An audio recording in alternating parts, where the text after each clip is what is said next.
Drop it.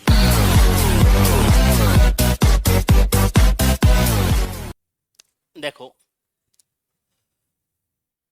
समय दूरी चाल में मैंने आपको यह बताया था d बराबर v इंटू टी होता है। d डिस्टेंस के लिए है, v वेलोसिटी यानी वेग यानी चाल के लिए है, और t टाइम के लिए होता है। v बराबर d अपॉन टी हो जाएगा और t बराबर d अपॉन v हो जाएगा।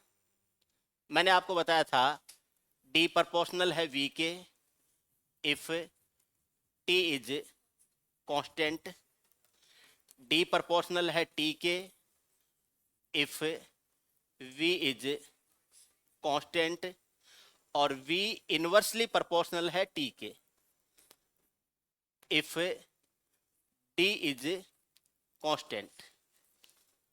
इसके ऊपर हम बात कर चुके थे, ठीक है ना। अगर t कांस्टेंट होता है तो d1 अपॉन v1 बराबर d2 अपॉन v2 बराबर d3 अपॉन v3 होता है, क्योंकि t सब में सेम आता है। दूरी बट्टे चाल, दूरी बट्टे चाल, दूरी बट्टे चाल समय होता है। तो आप कह सकते हो कि दूरियों का जो अनुपात होता है वो चालों के समानुपाती होता है।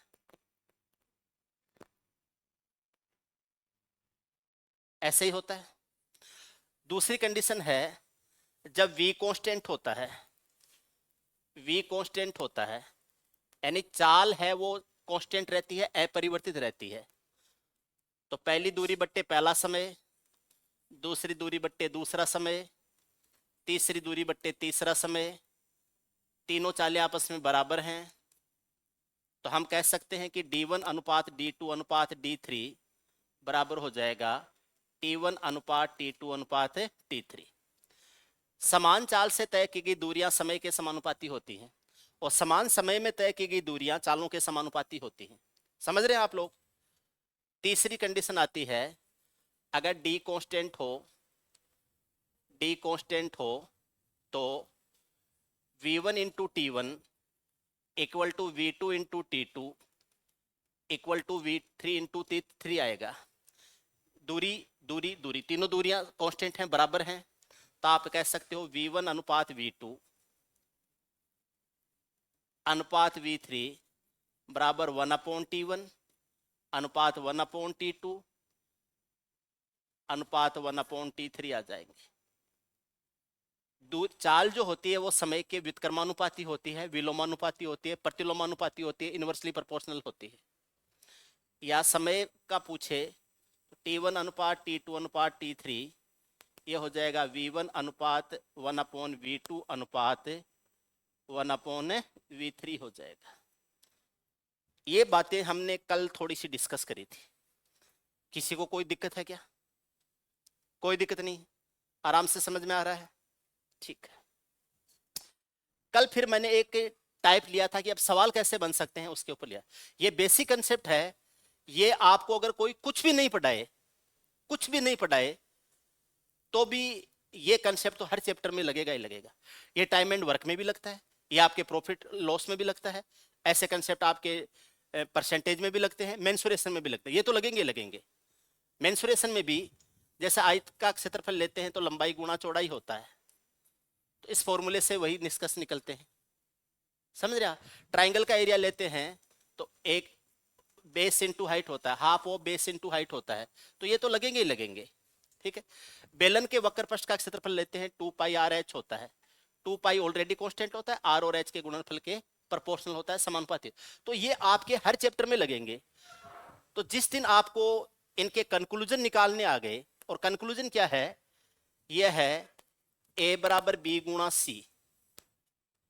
a b के प्रोपोर्शनल है जब c कांस्टेंट है, a c के प्रोपोर्शनल है जब b कांस्टेंट है, b और c आपस में इनवर्सली प्रोपोर्शनल हैं जब a कांस्टेंट है। जहां भी ये फॉर्मूला बनता है, सब जगह ये बातें लागू होंगी। किसी वस्तु का कुल मूल्य है वो उस वस्तु का बाजार भाव गुणा उसकी क्वांटिटी के गुणनफल के बराबर होता है। 5 किलो चीनी ले लेंगे, 40 रुपए किलो चीनी है, 200 रुपए की चीनी आएगी, तो 200 का मतलब क्या हो जाएगा? 40 गुणा 5 हो जाएगा, 40 रुपए किलो चीनी है, 5 किलो उसकी क्वांटिटी है, गुणा कर दीजिए, कुल वैल्यू आ जाएगी उस चीनी की, कुल मूल्य कितना है, वहां पर भी सेम कंसेप्ट लगेगा। ये बात तो क्लियर है। अब इसमें ये तो बेसिक कंसेप्ट है, ये तो बेर मिनिमम आना ही चाहिए, सबको आना चाहिए। और एक अच्छी बात बताऊं आपको, आपके 70-80% क्वेश्चन जो टाइम एंड डिस्टेंस के होते हैं वो इसी से हो जाते हैं। मैंने कल आपको ये बताया था, कोई आदमी V1 चाल से चलता है, एक डिस्टेंस तय करता है D, उसी डिस्टेंस को V2 चाल से तय करता है, सेम डिस्टेंस तय करता है D, और ये जो समय का अंतर है, समय अंतर, डिफरेंस ऑफ टाइम, ये है T। तो इनमें क्या रिलेशन बनेगा? ठीक बात है, एक दूरी को V1 चाल से तय किया, उसी दूरी को V2 चाल से तय किया, समय का अंतर T है, तो इनमें रिलेशन क्या बनेगा? आप कल एग्जाम्पल बताया था, आप अपने घर से कोचिंग के लिए V1 स्पीड से, कोचिंग से वापस अपने घर V2 स्पीड से जाओगे, आते टाइम आपकी चाल V1 थी, जाते टाइम आपकी चाल V2 है, आने और जाने में जो समय लगता है उसका डिफरेंस T है। अलग अलग टाइम नहीं दे रखा, आते टाइम 30 मिनट लगे, जाते टाइम 35 मिनट लगेंगे, अलग अलग नहीं दे रखा है, लेकिन सीधा डिफरेंस दे दिया कि 5 मिनट का डिफरेंस है। आपसे पूछ लेते हैं, आपसे घर के कोचिंग की दूरी कितनी है, ठीक है ना? ऐसे सवाल पूछ सकते हैं। यहां पर क्या हो जाएगा, समय का अंतर दे रखा है तो D/V1 हो जाएगा, माइनस हो जाएगा D/V2 हो जाएगा। अब मुझे पता नहीं है V1 ज्यादा है या V2 ज्यादा है, इसलिए मैं इनका डिफरेंस ले लेता हूं, और ये डिफरेंस किसके बराबर आ जाता है? T के बराबर आ जाता है। यहां D को कॉमन ले लेते हैं, D को हम कॉमन ले लेते हैं, तो ये 1/V1 माइनस 1/V2 आ जाएगा और बराबर हो जाएगा T। थोड़ा सा कैलकुलेट करते हैं, ये D ऐसे ही रखते हैं, नीचे V1 V2 हो जाता है, ऊपर V2 माइनस V1 हो जाता है, और बराबर आ जाता है T। मैं D को यहीं रख लेता हूं, ये V1 V2 ऊपर चला जाएगा, ये V2 माइनस V1 नीचे रह जाएगा, और गुणा हो जाएगा किससे? T से।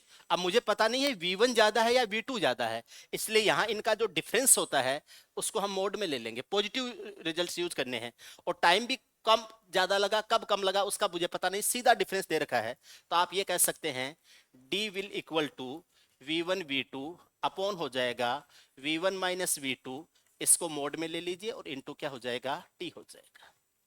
ये आता है आपकी डिस्टेंस। लैंग्वेज में लिखोगे चालों का गुणनफल,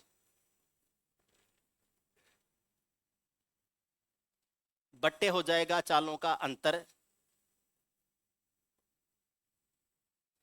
गुणा हो जाएगा समयांतर यानी समय का अंतर। चालों का गुणनफल बट्टे चालों का अंतर गुणा हो जाएगा समय का अंतर। इसको हम रेडीमेड यूज करते हैं, ऐसे ही करते हैं। सपोज कीजिए यहां समय का अंतर नहीं दे रखा है और आपको ये बोल दिया कुल समय इतना लगता है, कुल समय T लगता है, आने और जाने में कुल 35 मिनट लगते हैं, मान लीजिए आते टाइम 20 मिनट लगते हैं, जाते टाइम 15 मिनट लगते हैं, ये सब सपोज कर लो, ठीक है? आते टाइम 20 मिनट लगे, जाते टाइम 15 मिनट लगते हैं, तो समय का अंतर नहीं देके, तो अंतर होगा तो 5 मिनट हो जाएगा, योग होगा तो 35 मिनट हो जाएगा।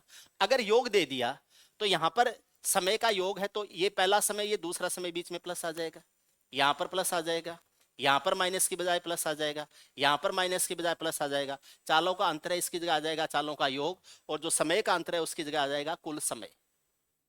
तो यहां पर बीच में प्लस भी आ सकता है, माइनस भी आ सकता है, प्लस आ सकता है, माइनस आ जाओ, प्लस आ सकता है, माइनस आ सकता है, प्लस माइनस दोनों आ सकते हैं, यहाँ प्लस माइनस दोनों आ सकते हैं, प्लस माइनस दोनों आ सकते हैं, अंतर की जगह आप योग भी कर सकते हो, और ये जो समयांतर है इसकी जगह आप कुल समय भी कर सकते हो। ध्यान रखना है, समय का अंतर कब लेना है? जब समय का अंतर दे रखा हो तो यहाँ चालों का ये जो बीच में माइनस चलेगा, समय का योग दे रखा हो तो यहाँ बीच में प्लस चलेगा। ये कब है? जब समय का अंतर या समय का योग दे रखा हो, चालें डिफरेंट डिफरेंट हो, सेम डिस्टेंस कवर करनी हो तब। अगर आपको ABC XYZ से गणित समझ में नहीं आती है तो आप अधिकार खो देते हो 1 2 3 4 5 से गणित समझने वाला।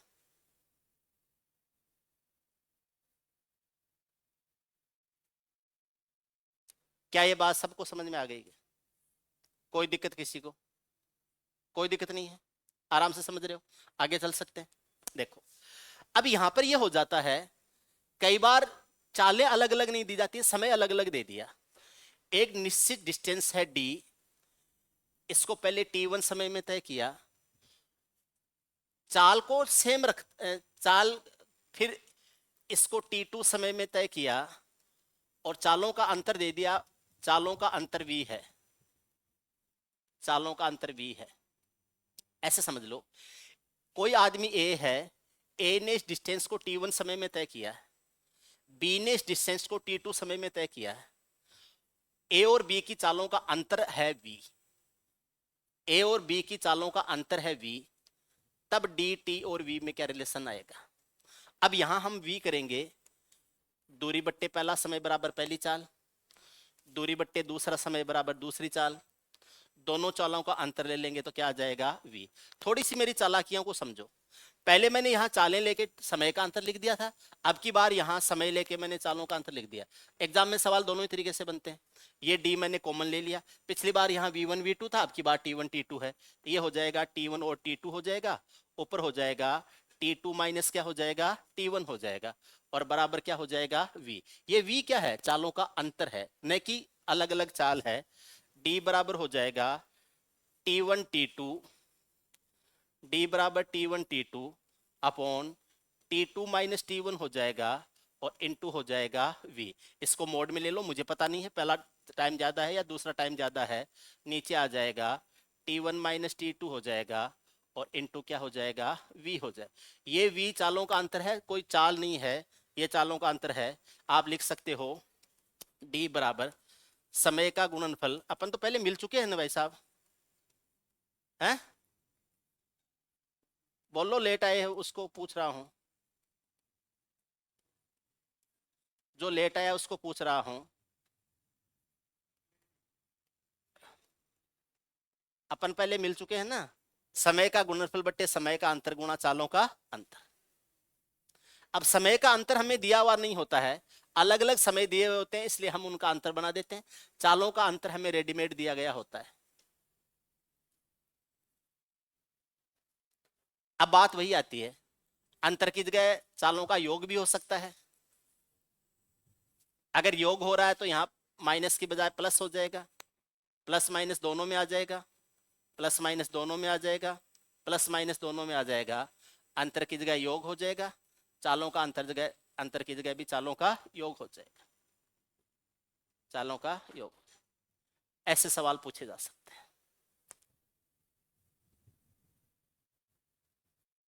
क्या आप समझ पा रहे हो? समझ पा रहे हो ना?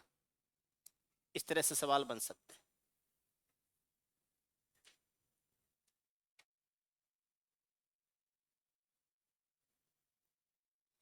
चलो एक एग्जांपल ले ही लेते हैं। एक लड़का ए घर से कोचिंग के लिए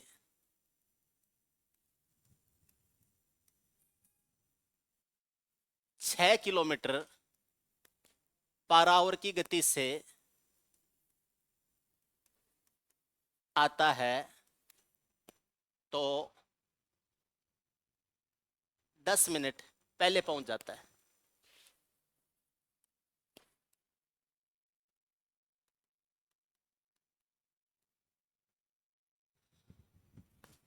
दूसरा लड़का उसी पीजी से 4 किलोमीटर प्रति घंटे की गति से आता है। क्लास लेनी है? अच्छा,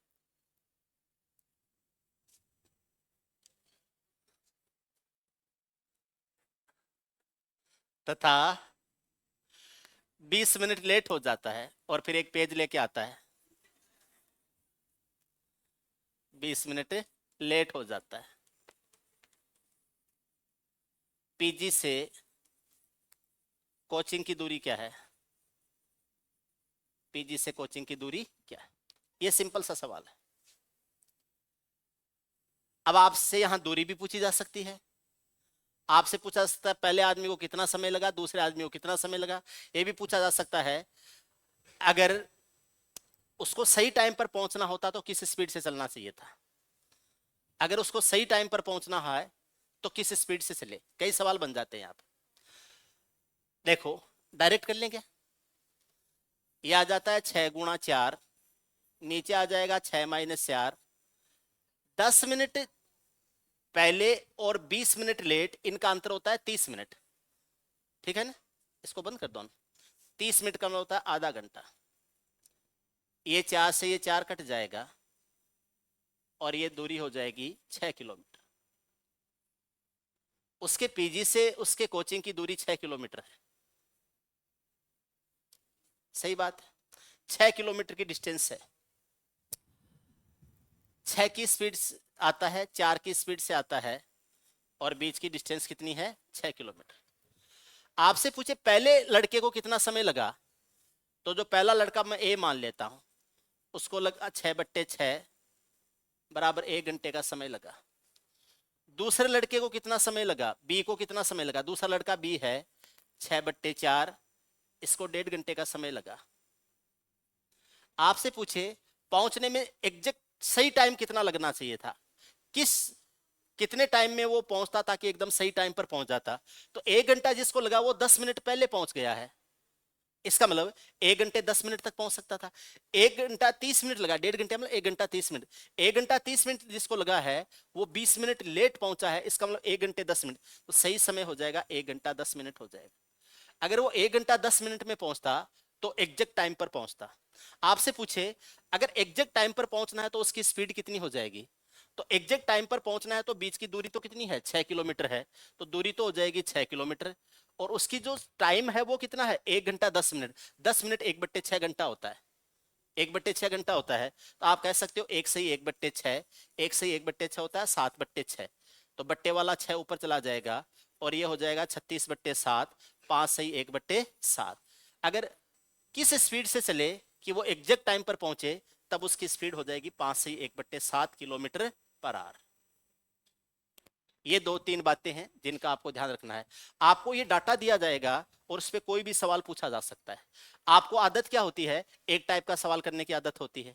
अब वो वैसा का वैसा आ गया तो ठीक है, और उसके अलावा कुछ पूछ लिया तो आपको लगता है ये तो डिफरेंट आ गया। कुछ भी डिफरेंट नहीं होता है, चीजें आपस में जुड़ी हुई होती है।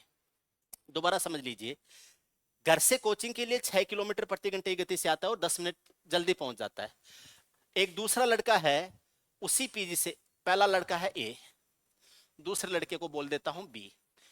बी लड़का उसी पीजी से 4 किलोमीटर प्रति घंटे की गति से आता है तथा 20 मिनट लेट हो जाता है। पीजी से कोचिंग की दूरी कितनी हो जाएगी, जिस पीजी से वो आ रहे हैं उससे कोचिंग की दूरी कितनी हो जाएगी, समझ रहे हो। आपको डिस्टेंस ज्ञात करनी है, चालों का गुणनफल बट्टे चालों का अंतर गुणा समय का अंतर हो जाएगा। आप इसको कैलकुलेट कर देते हैं, 6 में से 4 घटाएंगे 2 आएगा, 2 × 2 4 होता है, 4 से 4 कट जाएगा 6 किलोमीटर, तो उनके बीच की डिस्टेंस तो है 6 किलोमीटर, डिस्टेंस 6 किलोमीटर है। पहले लड़के को कितना समय लगा, तो 6 किलोमीटर की डिस्टेंस 6 की स्पीड से तय की है, तो पहले लड़के को 1 घंटा लगा है। दूसरे लड़के को कितना समय लगा, 6 की डिस्टेंस 4 की स्पीड से तय की है, तो 1.5 घंटा लगा है। 6 में 4 का भाग 1.5 बार जाता है ना, तो दूसरे लड़के को 1.5 घंटा लगा है। कितने टाइम में वो पहुंचते ताकि एकदम सही टाइम पर पहुंच जाते, कि एक साथ ही चले थे दोनों, तो कितना टाइम लेना चाहिए था ताकि वो एकदम सही टाइम पर पहुंचते। तो ये जो लड़का है ये 10 मिनट जल्दी पहुंच गया, तो ये 10 मिनट लेट तक आता तो भी सही टाइम पर पहुंच जाता, और ये लड़का 20 मिनट लेट हो गया तो इसको 20 मिनट पहले पहुंचना चाहिए था। तो सही टाइम है पहुंचने का 1 घंटा 10 मिनट लेगा, तो सही टाइम पर पहुंच जाएंगे, ठीक है। वहां से 1 घंटा 10 मिनट लगेगा तो एकदम सही टाइम पर पहुंच जाएंगे 6 किलोमीटर की डिस्टेंस को, ठीक है। अब आपसे सवाल पूछा जा सकता है कि अगर किस स्पीड से चलें कि वो एकदम सही टाइम पर पहुंच जाएं, किस स्पीड से चलें कि वो एकदम सही टाइम पर पहुंच जाएं, तो आपकी डिस्टेंस तो है 6 किलोमीटर, और 1 घंटा 10 मिनट का मतलब होता है 1 घंटे में 60 मिनट होते हैं, इसलिए 10 मिनट उसका छठा भाग होता है, एक सही 1/6 हो जाएगा। एक और 1/6 को जोड़ेंगे तो 7/6 आ जाएगा, तो उसकी जो रियल समय है वो 7/6 होना चाहिए। आप डिस्टेंस में 7/6 का भाग दोगे, बट्टे का बट्टा 6 ऊपर चला जाता है, 36/7 आ जाता है, 5 से 1/7 किलोमीटर पर आवर की स्पीड से अगर ये चलेगा तो ये एकदम सही टाइम पर पहुंच गया होता। समझ गए हो, आगे चल सकते हैं, ठीक है। ऐसे ही एक सवाल और बन जाते हैं, ऐसे पूछे जाते हैं, ठीक है। 6 किलोमीटर पर आवर की स्पीड से पहाड़ी पर चढ़े और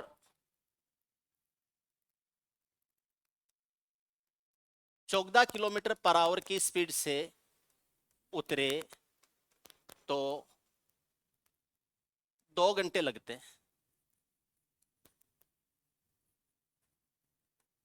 पहाड़ी की ऊंचाई क्या है? 6 किलोमीटर की स्पीड से चढ़ता है, 14 की स्पीड से उतर जाता है। साइकिल से चढ़ रहा होगा, कैसे भी चढ़ रहा, पैदल चढ़ रहा होगा, ठीक है। चढ़ते टाइम स्पीड कम है, उतरते टाइम स्पीड ज्यादा हो जाती है। उसको जाने और आने में तो कुल 2 घंटे लगते हैं। आपसे पूछा जाता है पहाड़ी की ऊंचाई क्या है? पहाड़ी की ऊंचाई क्या है? पहाड़ी की ऊंचाई क्या हो जाएगी? समझ रहे हैं? देखो, ये ऐसे हो जाएगा, क्योंकि कुल 2 घंटे लगते हैं, तो ये टोटल टाइम दे दिया है। अब की बार आने और जाने का टोटल, ये टाइम का डिफरेंस नहीं है, टाइम का योग दे दिया है। इसलिए 14 × 6 और नीचे आ जाएगा 14 + 6। 2 घंटे का समय लगता है, इसलिए यहाँ 2 घंटे सीधा लिख देते हैं। 14 और 6 20 होता है, 2 से कट जाएगा 10 बार, 14 को 6 से गुणा कर दो, ठीक है, 84। और ये आ जाएगा 8.4 किलोमीटर। पहाड़ी की ऊंचाई हो जाएगी 8.4 किलोमीटर। सवाल कैसे भी पूछे जा सकते हैं, कैसे भी सवाल पूछे जा सकते हैं। इन्हीं सवालों को लैंग्वेज चेंज करके आपको कंफ्यूज कर दिया जाता है। बताऊं कैसे?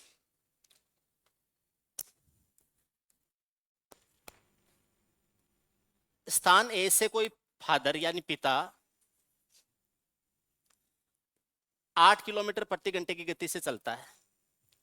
स्थान बी से कोई पुत्र 12 किलोमीटर प्रति घंटे की गति से चलता है। पिता थोड़े वृद्ध हैं इसलिए धीरे चल पा रहे हैं, बेटा जवान है तेज चल रहा है, ठीक। मिड पॉइंट है सी, मिड पॉइंट सी पर मिलते, मिड पॉइंट सी पर।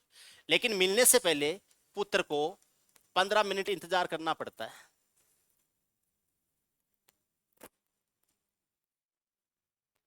ठीक है। ए से बी की डिस्टेंस क्या है? ठीक है, जिस टाइम फादर ए से चला उसी टाइम सन बी से चला, जिस टाइम पिता ए स्थान से चला उसी टाइम पुत्र बी स्थान से चला। देखो आप कंसेप्ट समझो, लैंग्वेज चेंज होते हुए सेम कंसेप्ट लगेगा, ठीक है। मिड पॉइंट है सी, एकदम मध्य स्थान है सी, वहां पर मिल रहे हैं ए और बी, जो पिता और पुत्र स्थान सी पर मिल रहे हैं, जो कि एकदम मिड पॉइंट है। लेकिन पुत्र को 15 मिनट इंतजार करना पड़ता है। आपसे पूछा जाता है ए से बी के बीच की डिस्टेंस क्या है? अब मैं दूसरे तरीके से समझाऊं, ए से सी की दूरी और बी से सी की दूरी, दूरियां दोनों बराबर है। इस डिस्टेंस को तय किया जा रहा है 8 की स्पीड से, इस डिस्टेंस को तय किया जा रहा है 12 की स्पीड से, समय का अंतर है 15 मिनट। अगर पुत्र को 15 मिनट इंतजार करना पड़ रहा है तो समय का अंतर 15 मिनट है। पिता 15 मिनट लेट पहुंचेगा, पुत्र 15 मिनट पहले पहुंच गया, जिसकी स्पीड ज्यादा थी वो पहले पहुंच गया। चालों का गुणनफल कर दो, 12 × 8 हो जाएगा। चालों का अंतर कर दो, 12 - 8 हो जाएगा। समय का अंतर कर दो, 15 मिनट का मतलब 1/4 घंटे होता है। 15 मिनट का मतलब 1/4 घंटे होता है। ये इस 4 से तो 12 को 3 बार काट दो, इस 4 से 8 को 2 बार काट दो, और ये दूरी कितनी आ जाएगी? 6 किलोमीटर। लेकिन लेकिन 6 किलोमीटर तो ए से सी की या बी से सी की डिस्टेंस आई है। हमसे पूछा है ए से बी की डिस्टेंस, तो ये 6 और 6 कितनी हो जाएगी? 12 किलोमीटर। सवाल सेम ही है, बस लैंग्वेज और सिचुएशन के हिसाब से आपको कंफ्यूज कर सकता है। किसी को डाउट है तो आराम से बोल के पूछ लो, कोई भी डाउट है आराम से बोल के पूछ सकते हो, ठीक है। मैं फिर लैंग्वेज चेंज करूं, करूं लैंग्वेज चेंज। एक स्थान ए है, एक स्थान बी है, इसका मिड पॉइंट सी है। पिता चलता है 8 किलोमीटर प्रति घंटे की गति से, पुत्र चलता है 12 किलोमीटर प्रति घंटे की गति से। पिता पुत्र से 15 मिनट पहले चलता है। पिता पुत्र से 15 मिनट पहले चलता है, दोनों सी पर एक साथ पहुंचते हैं। पिता पुत्र से 15 मिनट पहले चलता है, समझ रहे हो आप? दोनों सी पर एक साथ पहुंचते हैं। ए से बी की डिस्टेंस क्या है? सेम सवाल है। वहां एक साथ चले थे तो पुत्र पहले पहुंच गया, यानी पुत्र को 15 मिनट कम लगे, पिता को 15 मिनट ज्यादा लगे। यहां पर क्या हो रहा है, पुत्र 15 मिनट पहले पिता 15 मिनट पहले चल दिया, पुत्र 15 मिनट बाद में चल रहा है। तो बात तो यहां भी वही हो रही है, पिता को 15 मिनट ज्यादा लगे हैं। 15 मिनट पहले चल दिया तो एक साथ पहुंच जाएंगे, एक साथ चले होते तो पिता 15 मिनट लेट पहुंचता। बात वही हो रही है, वही चालों का गुणनफल बट्टे चालों। इससे एक डिस्टेंस आएगी ए से सी की, और ये डिस्टेंस आएगी बी से सी की। कोई सी भी एक डिस्टेंस आ जाएगी, उसका डबल करके ए से बी की डिस्टेंस ज्ञात कर लेंगे। क्या समझ में आ गया है? इस सवाल को और तरीके से पूछ सकते हैं, इस सवाल को और तरीके से पूछ सकते हैं, ठीक है ना। एक स्थान ए है, एक स्थान बी है। ए से चलता है पिता, बी से चलता है पुत्र। पिता की स्पीड है 8 किलोमीटर पर आवर, पुत्र की स्पीड है 12 kilometre per hour. 12 kilometre per hour. पिता 5 मिनट पहले चल जाता है, चलना शुरू कर देता है। पिता 5 मिनट पहले चलना शुरू करता है पुत्र से। इनका मिड पॉइंट है सी, ठीक है। सी पर पहुंचने के बाद में, सी पर पहुंचने के पुत्र के 10 मिनट बाद में पिता पहुंचता है। सी पर पुत्र के पहुंचने के 10 मिनट बाद में पिता पहुंचता है। आप समझो इस बात को, 10 मिनट बाद में पिता पहुंचता है, 10 मिनट बाद में पिता पहुंचता है। आपसे पूछा जा सकता है ए और बी के बीच की दूरी क्या है? ये भी सेम सवाल है, ये भी सेम सवाल है। पिता 5 मिनट पहले चलना शुरू कर दिया और पहुंचा पुत्र है 10 मिनट पहले। इसका मतलब पिता 5 मिनट तो पहले चलना शुरू कर दिया और 10 मिनट लेट पहुंचा है, तो भी इनके समय का डिस्टेंस 15 मिनट ही आएगा। एक ही चीज को अलग अलग तरीके से पेश किया जा रहा है और फाइनल रिजल्ट है वो सेम होता जा रहा है।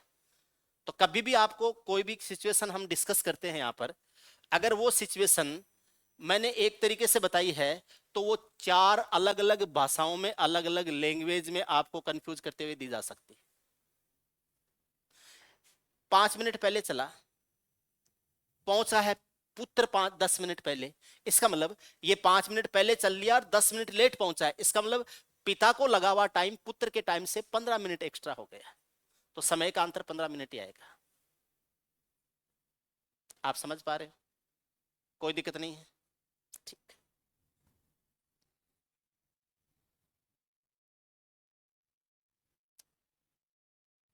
कैसे भी सवाल आ जाएंगे। एक स्थान ए है, एक स्थान बी है। ए से एक्स चलता है, बी पर पहुंचता है, वापस ए पर आ जाता है, ठीक। दूसरा आदमी वाई है, वो बी से ए पर जाता है और वापस बी पर आ जाता है, ठीक है। और इनको जो लगा हुआ टाइम है, इन टाइम का अंतर मान लीजिए 15 मिनट है। ये ए से बी तक जाने और बी से ए तक वापस आने में इसको जो समय लगा, उसकी तुलना में वाई को बी से ए तक जाने में और ए से वापस बी तक आने में जो समय लगा वो 15 मिनट ज्यादा है। बी वाला समय 15 मिनट ज्यादा है, ठीक है। ए की स्पीड है 6 किलोमीटर पर आवर, बी की स्पीड है 4 किलोमीटर पर आवर। आपसे पूछा जा सकता है ए और बी के बीच की डिस्टेंस क्या हो जाएगी? ए और बी के बीच की डिस्टेंस, तो ए ने दूरी, एक्स ने दूरी तय की है ए से बी तक और बी से ए तक, तो ये डबल डिस्टेंस हो गई है, जाने और आने की डबल डिस्टेंस। ऐसे ही वाई पहले बी से ए तक गया और फिर वापस बी तक आया, तो ये भी डबल डिस्टेंस हो गई है। तो जो भी डिस्टेंस आएगी वो डबल आएगी, उसका फिर आधा करना पड़ेगा। यहां पर पिछले सवाल में हमने क्या किया था, हमने ए से सी तक की सिंगल डिस्टेंस आई थी, उसको डबल करके टोटल डिस्टेंस बनाई थी। यहां पर आपसे पूछे ए से बी की डिस्टेंस कितनी हो जाएगी, ए से बी की डिस्टेंस कितनी हो जाएगी, तो ए से बी की डिस्टेंस करनी है तो ये आ जाएगा 6 गुणा 4 बट्टे 6 माइनस 4, और गुणा क्या हो जाएगा 15 मिनट का, मतलब 1/4 होता है, लेकिन उसका डबल आधा करना पड़ेगा, उसका फिर हमें आधा और करना पड़ेगा। जो भी आता है वो ए और बी के बीच की डिस्टेंस हो जाएगी, ठीक है। ऐसे सवाल पूछ, जैसे सवाल ऐसे पूछ लिया, एक लड़का अपने ससुराल किस स्पीड से भेजे, 80 किलोमीटर प्रति घंटे की गति से जाता है और अपनी वाइफ को लेके 60 किलोमीटर प्रति घंटे की गति से वापस आता है। आते टाइम वजन ज्यादा हो गया ना, मोटरसाइकिल से जाता है और आते टाइम स्पीड वैसे भी ज्यादा हो जाएगी, रास्ते में रील वगैरह बनाने लग गए होंगे, नहीं? 80 की स्पीड से जाता है और 60 की स्पीड से आता है, ठीक है। आने और जाने में उसके समय का अंतर मान लो 15 मिनट है, आते टाइम और जाते टाइम उसके समय का अंतर है 15 मिनट।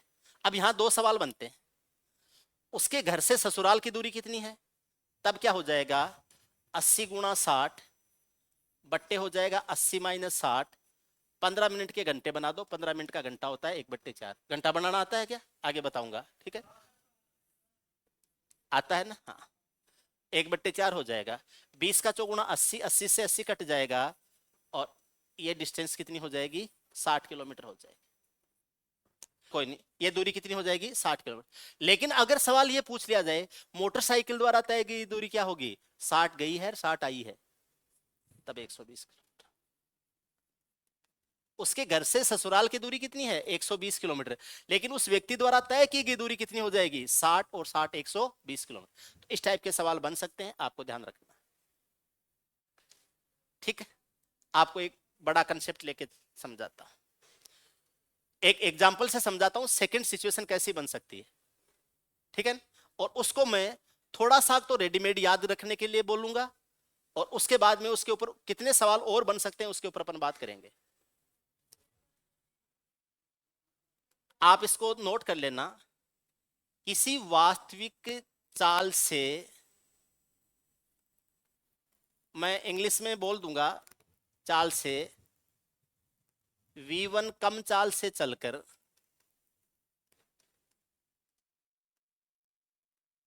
किसी दूरी को निर्धारित समय से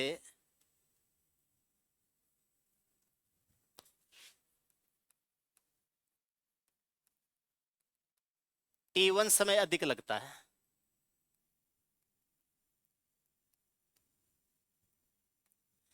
a certain distance is covered by v1 less than actual speed and takes t1 more time.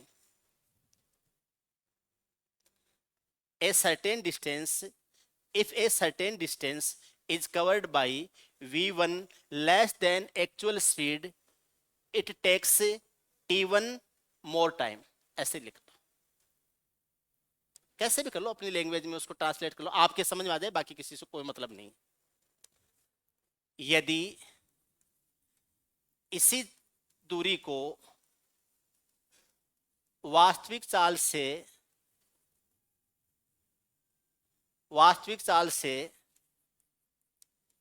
v2 अधिक चाल से चलें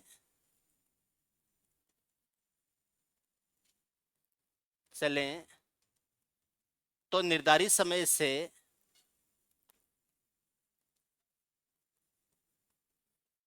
t2 समय कम लगता है।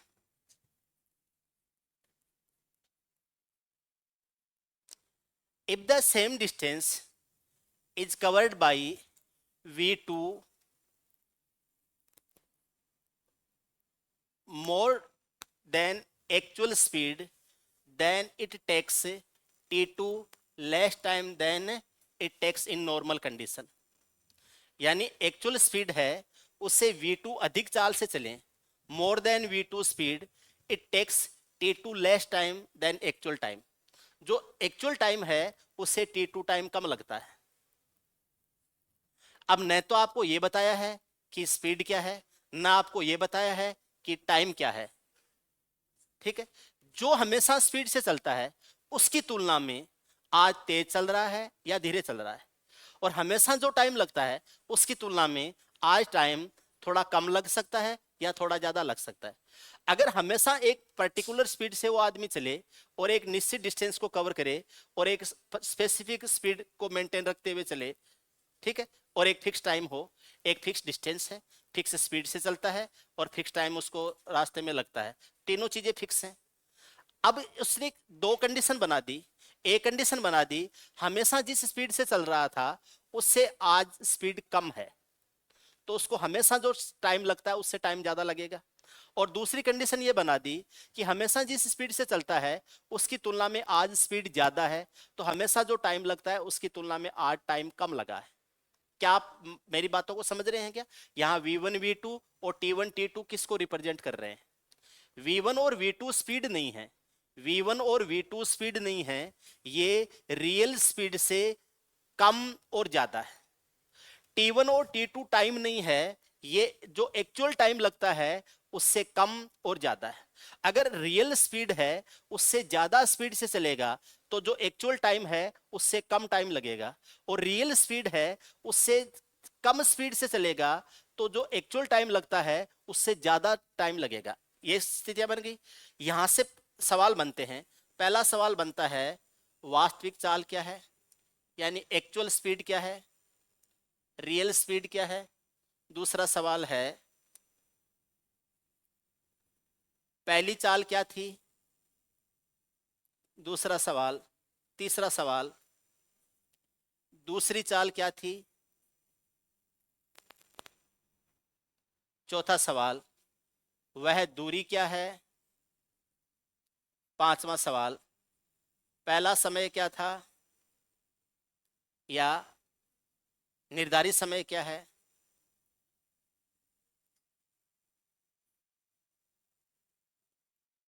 छठा सवाल पहला समय क्या था। सातवां सवाल दूसरा समय क्या था। आपसे सारी चीजें पूछ ली। रियल स्पीड क्या है, पहली बार वो किस साल से चला था, दूसरी बार वो किस साल से चला है, दोनों डिस्टेंस वो टोटल डिस्टेंस कितनी थी, जो फिक्स टाइम है कि इतने टाइम में पहुंचना था वो फिक्स टाइम क्या था, पहले आदमी को कितना समय लगा था, दूसरे आदमी को कितना समय लगा था, या वो आदमी पहली बार किस टाइम में पहुंचा था और सेकंड बार किस टाइम में पहुंचा था और उसको कितने टाइम में पहुंचना था। पांचवा सवाल है निर्धारित समय का मतलब है कितने टाइम में उसको पहुंचना था, ये निर्धारित समय हो जाएगा। इसमें आपको थोड़ा सा याद रखना पड़ेगा और याद रह जाएगा, मेरी जिम्मेदारी है। ये जो वास्तविक चाल है ना, ये वास्तविक चाल, ये आपको डायरेक्ट याद रखनी होगी। और ये हो जाएगा V1 V2 upon V1 T2 minus हो जाएगा V2 T1 और इनटू हो जाएगा, इसको मोड में ले लो, इनटू हो जाएगा समयांतर, समय का अंतर, इनटू हो जाएगा समय का अंतर।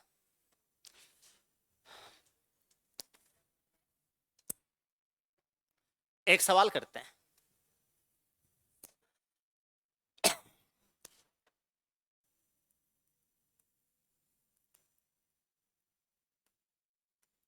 वास्तविक चाल से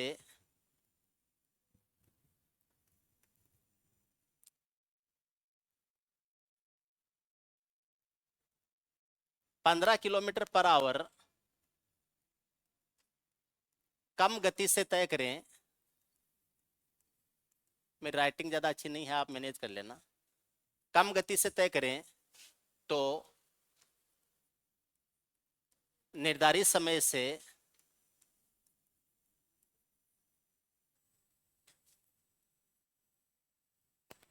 2 घंटे अधिक लगते हैं।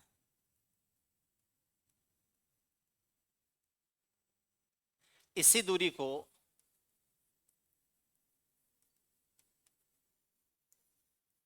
वास्तविक चाल से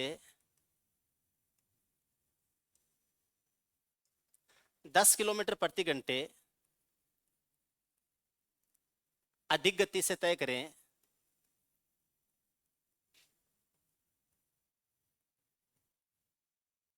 तो निर्धारित समय से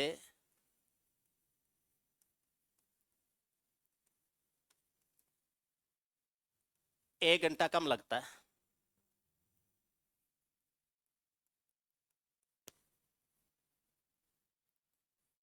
बस इतना डाटा दिया हुआ होता है।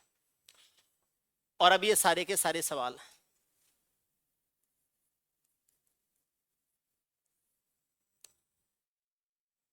सारे सवाल यही हैं।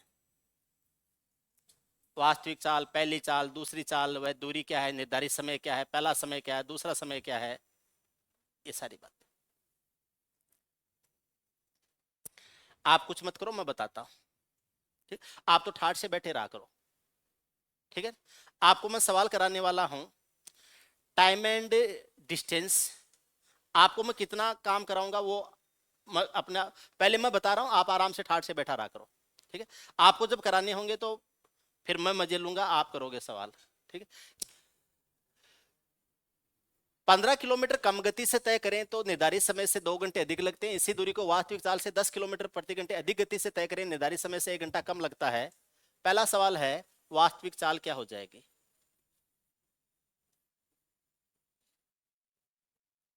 वास्तविक चाल क्या हो जाएगी?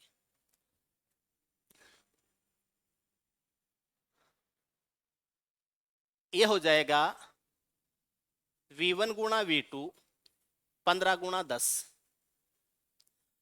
पहली चाल के साथ में दूसरे समय को गुणा करो और दूसरी चाल के साथ में पहले समय को गुणा करो।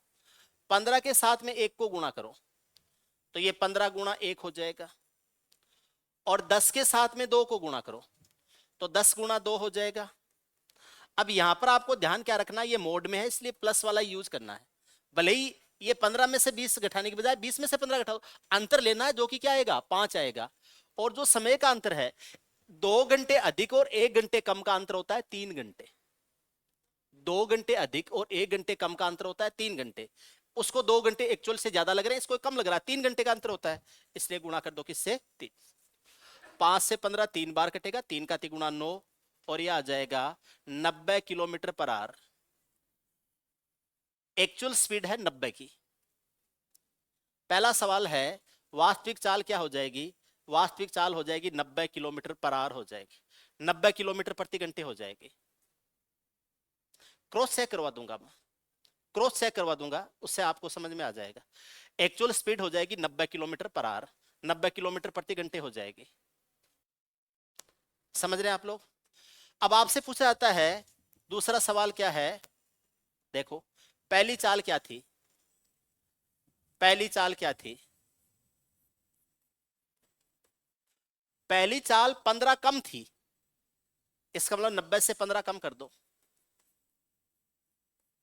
पहली चाल थी 75 किलोमीटर पर आवर। तीसरा सवाल क्या है, दूसरी चाल क्या थी? 90 से 10 ज्यादा थी। दूसरी चाल, दूसरी चाल 90 से 10 ज्यादा थी, 90 प्लस 10 हो जाएगा, और ये हो जाएगा 100 किलोमीटर पर आवर। चौथा सवाल क्या है, दूरी क्या है? दूरी होता है चालों का गुणनफल बट्टे चालों का अंतर गुणा समय का अंतर। याद करो, याद है, शुरू में ही पढ़ा था। चालें हो जाएंगी 100 गुणा 75 बट्टे चालों का अंतर हो जाएगा 100 माइनस 75 इंटू समय का अंतर हो जाएगा 3 घंटे। 2 घंटा लेट, 1 घंटा जल्दी, 3 घंटे। 25 का तिगुना 75 आता है, 900 किलोमीटर की दूरी है। चौथा सवाल, डिस्टेंस कितनी हो जाएगी, दूरी कितनी हो जाएगी? आपका आंसर है 900 किलोमीटर। 900 किलोमीटर की डिस्टेंस है। पांचवा सवाल क्या है, एक्चुअल टाइम क्या है? यही है ना, एक्चुअल टाइम क्या है पूछा है, निर्धारित समय क्या है? 900 किलोमीटर की दूरी है और एक्चुअल स्पीड है 90 की। 90 की स्पीड से तय किया जाता है, तो यह आ जाएगा 10 घंटे का टाइम हो जाएगा। निर्धारित समय या जो एक्चुअल टाइम लगेगा वो कितना है, 10 घंटे का समय हो जाएगा। छठा सवाल है, पहला समय क्या था? पहला समय, अब देखो पहला समय दो तरह से कर सकते हैं, या तो एक्चुअल टाइम 10 घंटे से 2 घंटे अधिक लगे हैं तो 10 प्लस 2 12 कर दो, जो सही टाइम है वो 10 घंटे का है। पहली बार इसको 2 घंटे अधिक लगे हैं तो 10 और 2 12 हो जाएगा। या ऐसे कर दो, 900 किलोमीटर की दूरी है और पहले वाली स्पीड कितनी थी, 75, 900 को 75 की स्पीड से तय करेंगे तो भी 12 घंटे आ जाएंगे। 900 में 75 का भाग देंगे, 12 बार ही जाता है। ठीक है, और 7वां सवाल है दूसरी बार का समय कितना हो जाएगा। तो दूसरी बार है 10 घंटे में से 1 घंटा कम कर दो, 1 घंटा कम लगता है तो 10 घंटे में से 1 घंटा कम कर दो तो कितने हो जाएंगे, 9 घंटे हो जाएंगे। तो या तो 9 घंटे ऐसे कर दो, या 900 किलोमीटर की दूरी है और 100 की स्पीड, दूसरी चाल 100 थी, 100 की स्पीड से तय किया जाता है, इसलिए 9 आवर्स हो जाएंगे, ये 12 आवर्स हो जाएंगे और ये 10 आवर्स हो जाएंगे। अब मैं आपको क्रॉस चेक करा देता हूं, क्रॉस चेक करा देता हूं, करें? हैं? देखो, लिख रहे हो क्या? देखो 900 किलोमीटर की डिस्टेंस थी, यह आदमी 90 की स्पीड से चलता है तो 10 घंटे का समय लगता है।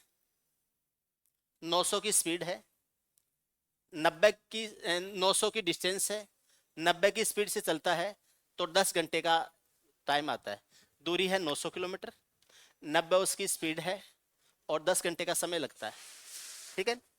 अब सेकंड कंडीशन बन रही है कि इसी 900 की डिस्टेंस को 75 की स्पीड से तय करे तो 12 घंटे लगेंगे।